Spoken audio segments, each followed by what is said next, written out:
So, as time moved on, I think a lot of people, a lot of friends and family began kind of looking at me and tipping their head about, because between the ages of 20 and 35, I had 6 major failures to the point where I had to move back in with my folks, get my feet back on the ground.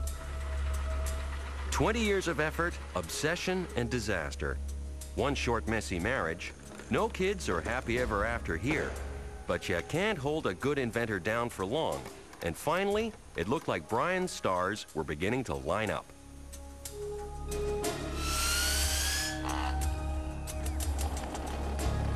The inspiration for this product actually came from aircraft instruments that use gyroscopes. Some of them use air.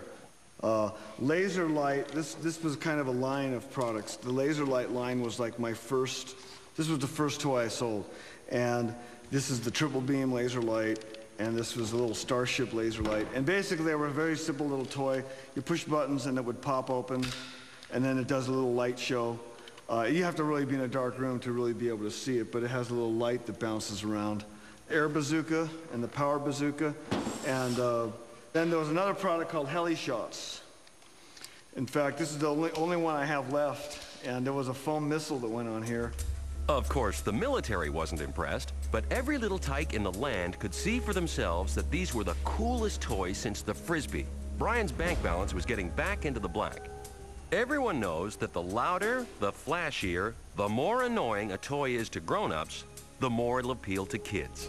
And Brian, still a kid at heart, knew it.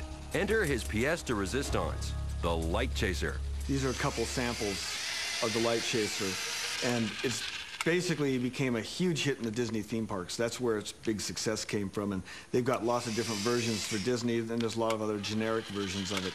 And it's amazing. This was probably a one-afternoon project. Cost me about $5 in parts to build the original prototype, and now they make literally hundreds of different versions and styles, and it's just a wildly successful product. And I get emails from people all over the world. In fact, just recently got one from a man telling me that his son has Down syndrome, and when he heard I invented this, he wanted to tell me what this has meant to him.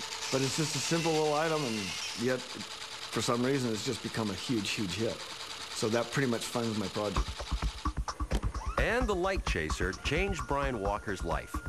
Now a multi-millionaire, money worries don't keep him awake at night. But his next project, which puts him on top of a rocket hurtling into space, might just make up for it.